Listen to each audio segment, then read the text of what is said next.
뉴스쇼 목요일의 코너입니다. 한 주간의 여론조사 결과를 알아보는 시간, 이택수의 여론. 오늘도 리얼미터 이택수 대표 나오셨어요. 어서 오십시오. 네, 안녕하세요.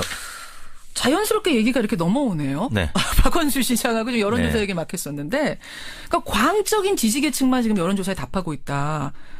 대다수의 국민들이 여론조사 답을 안 하고 있는 거기 때문에 상당히 네. 왜곡되어 있다라는 게 이제 홍준표 지사를 비롯한 보수층 얘기거든요. 어떻게 생각하세요? 홍준표 지사 입장에서 한번 보겠습니다. 예. 여론조사 결과들 보면 홍준표 지사가 포함된 여론조사가 있는가 하면 포함되지 않은 조사가 있습니다. 그렇죠. 조사 방법을 어떻게 하느냐에 따라서 3% 이내의 지지를 갖고 있는 하위권 후보들이 원천 배제되거나 또 1% 아래의 지지율로 기타 후보를 이렇게 묶여서 발표되는 경우가 있는데 예. 홍준표 지사의 경우가 이에 속하다 보니까 일부 여론조사 결과에 대해서는 불만이 있을 수 있고 또 그에 대한 감정적 표현으로 보이는데, 다른 한편으로는 이슈 메이킹을 통해서 지지율 제고를 하기 위한 하나의 전략으로도 보이기도 합니다. 일종의 노이즈 마케팅. 네. 어떤 이제 대선에 나갈 생각을 하고 있는 네. 거니까 그런 건 아닌가라는 네. 이런 생각도 할 수밖에 없다. 그리고 사실은 여론조사라는 게 흐름 보는 거잖아요. 흐름. 네. 그 흐름을 보시려면 가끔씩 툭툭 던지는 조사가 아니라 우리 뉴스쇼처럼 네. 지속적으로 매주 하는 게 상당히 의미가 있습니다, 여러분. 그래서 추이를 보는 거거든요. 그래서 이 코너가 소중합니다. 맞습니다.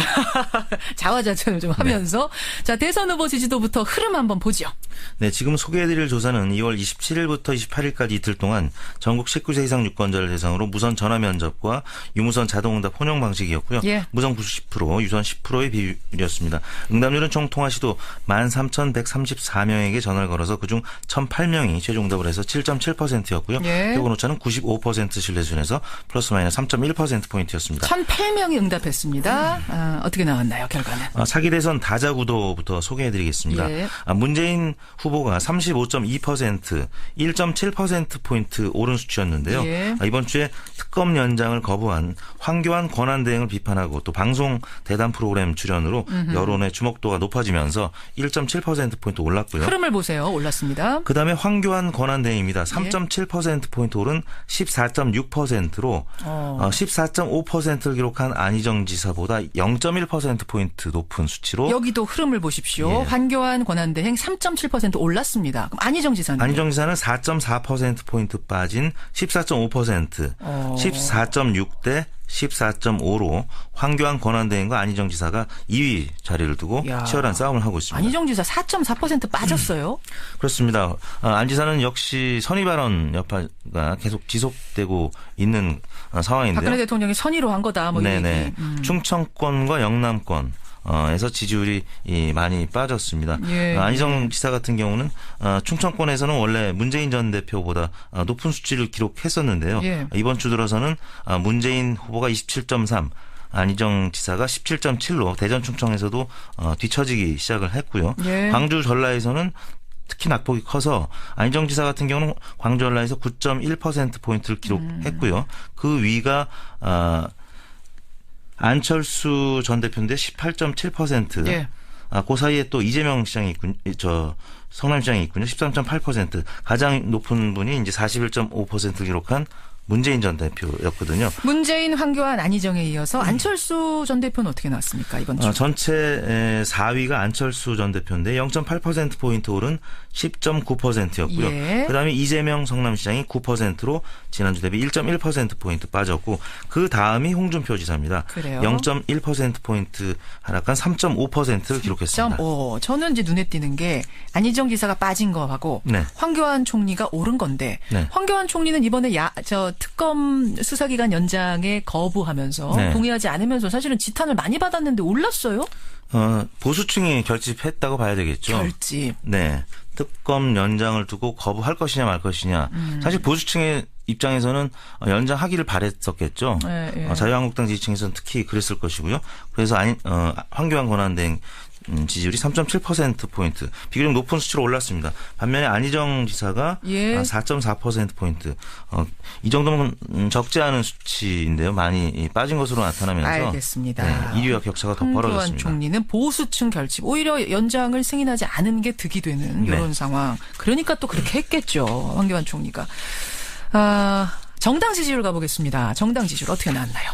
네, 정당 지지율에서는 더불어민주당이 46.2%로 지난주 대비 0.8%포인트 빠진 수치를 기록했고요. 네. 자유한국당이 0.4%포인트 오른 13.5%, 국민의당이 0.9%포인트 빠진 10.9%, 예. 바른정당도 역시 빠졌습니다. 0.6%포인트 하락한 6.4%, 정의당이 0.9%포인트 오른 5.4%를 기록했습니다. 그러니까 이게 편차는 굉장히 적네요. 다 0.8, 0.4, 0.9. 민주당 46.2, 자유한국당 13.5, 국민의당 10.9, 바른정당 6.4, 정의당 5.4.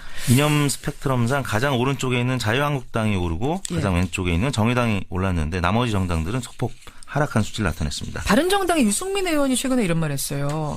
탄핵 문제가 정리되고 나면 네. 지지율을 포함해서 큰 변화가 올 거다. 그러니까 바른정당이 지금 좀 사실은 이 창당 때에 비해서 많이 빠졌지만 탄핵 문제 정리되고 나면 나아질 거다라는 기대를 하는 거거든요.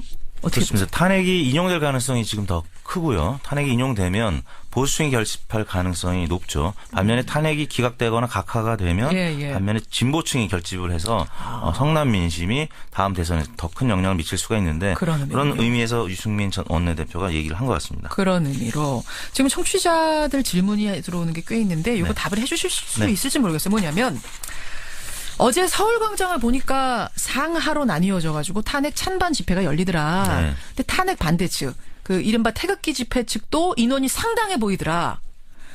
박 대통령이 지난번에 인터넷 방송 정규제 TV하고 인터뷰할 때 태극기 집회가 촛불 집회보다 2배가 넘는다. 뭐 이런 발언도 하지 않았습니까? 진짜로 그런 거냐? 여론조사 결과는 어떠냐? 이 질문을 꽤 많은 분들이 주셨어요. 광장의 민심과 또 전화를 통한 일반 민심이 상호작용을 하게 돼 있습니다. 그래서 이른바 밴드웨건 효과라고 하죠. 광장에서 촛불 민심이 많이 모이게 되면 또 진보층의 여론에 전화 여론조사에 영향을 미쳐서 뭐 야당이나 야당 후보들의 지지가 올라가고요. 반면에 이 태극기 민심도 마찬가지입니다. 이쪽에서 좀 많은 분들이 모이면 이쪽 여론조사에서도 지지율이 지지율이 좀 오르는 경향이 있기 때문에 그래서 가장 최근에 이 탄핵 찬반 여론조사 결과가 있는 게 혹시 가지고 있는 게 있으세요? 뭐 가장 최근에 국민일보 한국사회론연구소 조사가 있었는데요. 언제 한 겁니까? 지난 26일 날 한 건데요. 일요일에 한 거군요. 네네. 며칠 그게 가장 이제 최근 조사였는데 여하튼 대략 10명 중에 8명 가량이 지금까지 탄핵에 찬성하는 의견을 보였는데 크게 변함이 없었습니다. 아직까지는 크게 변화 그렇고요. 없습니다. 3.1절 이후에는 어떻게 될지는 추후에 조사를 해봐야 되겠습니다만. 그렇죠. 일단 일요일까지 봤을 없었습니다. 때는 여전히 탄핵 찬성이 10명 중에 8명. 가량으로 78에서 80% 왔다 갔다 하더라고요. 그 정도 수치. 그러니까 어제 광장에서 반반처럼 둘로 쩍 갈라졌다. 반반이다라고 얘기하지만 사실은 그게 전체라고 볼 수는 없다는 이런 말씀. 답이 좀 되셨습니까, 여러분? 자, 다음 조사 가겠습니다. 이택수 대표님. 네. 대중목욕탕 자주 가세요? 한 일주일에 한 번 정도. 네. 대중목욕탕 가세요? 네, 회사 근처에 있는데요. 야, 사우나. 네, 사우나. 가시는군요. 저는 이제 수영장 같은 데 갔을 때 이용하고 그렇지 않고는 집에서 씻는데 사실은 이 여론조사 하자고 저희 PD가 제안했을 때 저는 좀 웃었어요, 처음엔. 근데 한 번 더 생각해 보니까 이게 웃을 일이 아니더라고요. 굉장히 생활 밀착형 조사를 하나 했습니다. 뭐냐면 목욕탕에 관한 조사입니다. 최근에 그 방수 핸드폰이 많이 나오면서 그 핸드폰을 탈의실 정도가 아니라 아예 탕까지 가지고 들어가서 셀카를 찍는 사람들이 그렇게 늘어나고 있대요. 분쟁이 그렇게 많답니다. 법적인 제재는 현재 없는 상태고. 목욕탕 셀카도 혹시 찍어보셨어요, 그러면? 아닙니다. 저는 제가 갔던 사우나에서는 그런 분들을 못 봤거든요. 그런 분들 못 보셨어요. 근데 실제 뉴스를 보니까 최근에 남장 여성이 여성 목욕탕에 들어가서 몰카를 찍어서 입건된 사건이 있었고요. 맞아요. 그런 사건도 있었습니다. 또 워터파크에서 한 여성이 몰카를 찍어서 실제 유포를 했었죠. 그래서 처벌을 받은 사례가 있기 때문에 이거는 뭐 사생활 침해나 아니면 초상권 뭐 등등 또 성폭력이 될 수도 있는 거고요. 그렇죠. 그래서 이제 여론사를 김현정 뉴스쇼 의뢰로 긴급하게 해봤는데요. 사실 그 요즘 20, 30대 연령대에서는 어딜 가나 핸드폰을 많이 갖고 가고 있기 때문에 특히 이제 찬성 쪽의 입장은 업무상 급한 전화가 올 수도 있기 때문에 갖고 들어갈 수 있게 해줘야 된다 이런 입장인데요. 그래서 핸드폰 반입에 대해서 찬성 반대 이렇게 물었습니다. 여기서는 핸드폰 반입을 탈의실까지도 합하는 거죠. 목욕탕만이 아니라. 자, 탈의실까지 포함해서 목욕탕으로 사우나로 핸드폰을 가지고 가는 것. 거기서 찍는 거 찬성하십니까? 반대하십니까? 결과 어떻게 나왔습니까? 찬성하는 편 32.2, 매우 찬성이 9.7, 합하여서 41.9%가 찬성을 했고요. 반대하는 편 24.9, 매우 반대 23.5, 합해서 48.4%가 반대해서 대략 7%포인트 가까이 반대 의견이 높게 나타났습니다. 생각보다 팽팽하네요. 41.9 찬성, 48.4 반대. 네. 그래요. 저 연령별로는 남성, 여성별로는 어떻습니까? 여성이 역시 반대 의견이 높았는데요. 반대가 49.3, 찬성이 39.7, 10%포인트 가까이 높게 나타났고요. 예. 반면에 남성은 반대 47.6, 찬성 44.1로 반대가 3%포인트가량 높게 나타나서 예. 여성과는 약간의 온도차가 있었고요. 관심의 대상인 연령대 20, 30대가 이 찬성이 많았습니다.